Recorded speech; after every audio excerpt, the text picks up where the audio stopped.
नहीं हो पा रहा है। और जो चीजें हैं वो बड़ी साफ सुथरी हैं। अभी आशीष कुमार जी ऐसी बातचीत नहीं हुई है जो हम कुछ सार्वजनिक करें। अभी मुख्यमंत्री जी ने बुलाकर उनसे 4 मुद्दों पर बातचीत हुई। 69,000 भर्ती का मामला जो सुप्रीम कोर्ट और हाई कोर्ट में फंसा है, उसे कैसे समापन कराया जाए। केंद्र सरकार का भी निर्देश है कि ऐसे छोटे छोटे मामले जो समाज को मतलब सवर्ण बनाम बीसी और दलित यानी पीडीए की लड़ाई है, उसे खत्म कराई जाए। दूसरा था अनुदेशक और शिक्षा मित्र। 3 मामले ये हो गए। और चौथा मामला था वो था स्कूल मर्जर, क्योंकि स्कूल मर्जर पर भी अब जो विरोध शुरू हुआ है उससे सरकार के सामने समस्या खड़ी होती चली जा रही है। तो इस समस्या का समापन कैसे होगा, क्या कहेंगे समापन में? तो ये सब चीजें लोगों के दिमाग में घर करती चली जा रही हैं और भरी पड़ी हैं। इन्हें रोकने के लिए कोई ना कोई तो बात करनी पड़ेगी, किसी न किसी को सामने आना पड़ेगा, कोई तो कुछ बोलेगा। और जब तक नहीं बोलेगा, कुछ नहीं कहेगा, तो फिर क्या होगा? ऐसे ही सब कुछ चलता रहेगा। कल का आज पे, आज का परसों पर, परसों का अगली दिन पर। मेरा मानना है कि निश्चित रूप से अब सभी अधिकारियों को और मुख्यमंत्री जी को यह संज्ञान ले लेना चाहिए कि 300 रुपया वाला आदमी कैसे काम करेगा। 330 रुपया पाने वाला आदमी काम कैसे करेगा? उसे जीवित रहने के लिए भी तो कुछ रास्ता सुझाना पड़ेगा। उसके जीवन के भरण पोषण का कुछ तो इंतजाम करना पड़ेगा। वो कब तक ऐसे लटका लटका घूमेगा? तो ये कई चीजें हैं जो प्रशासन और प्रशासनिक हैं, जिनके बारे में सबको सोचना पड़ेगा और एक मतलब निर्णय भी लेना पड़ेगा।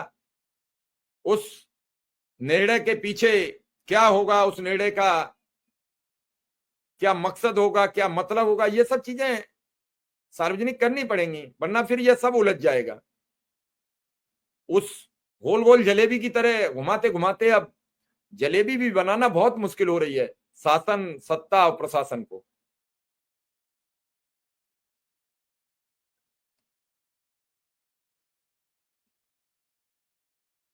क्योंकि हम लगातार देख रहे हैं जिस हिसाब से सब चर्चाएं चल रही हैं वो ठीक है, लेकिन कुल मिला के एक चीज तो समझ में आती है कि हर व्यक्ति का अपना एक मान, सम्मान, सब कुछ है। लेकिन क्या उस सब कुछ के पीछे कोई ऐसा व्यक्ति आएगा जो इन दबे कुचले लोगों के परिवार का, मैं किसी जाति, धर्म, संप्रदाय की वैमनस्यता की बात नहीं करता, मैं सिर्फ इसकी बात करता हूं, ये लुटे पुटे लोग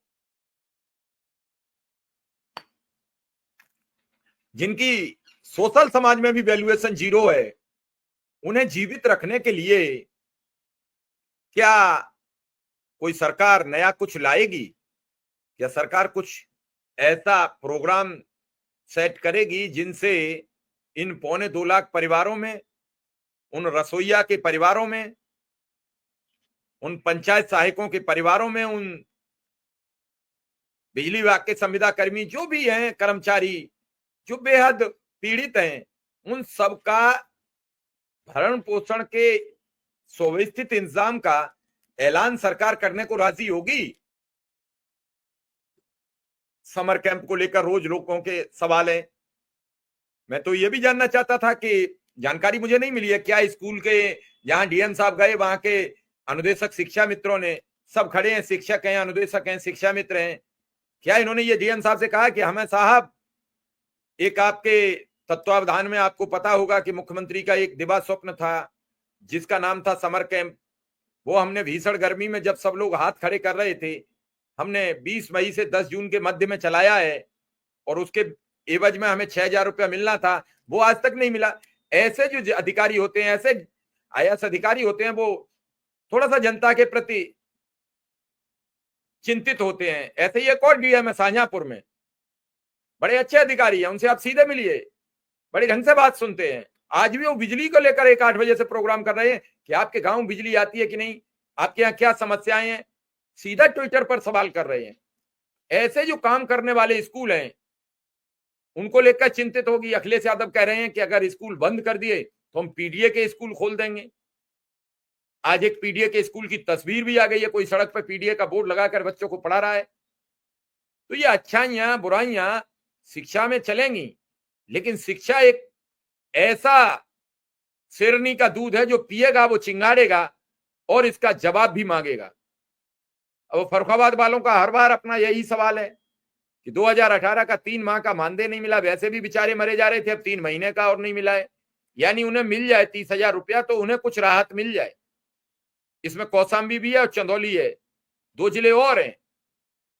अब इनकी बात भी संगठन को ताकत से रखनी चाहिए, ताकत से अधिकारियों से सुदृढ़ व्यवस्था करानी चाहिए, इन्हें फंड दिलवाना चाहिए, कैसे भी हो, किसी भी हालात में हो।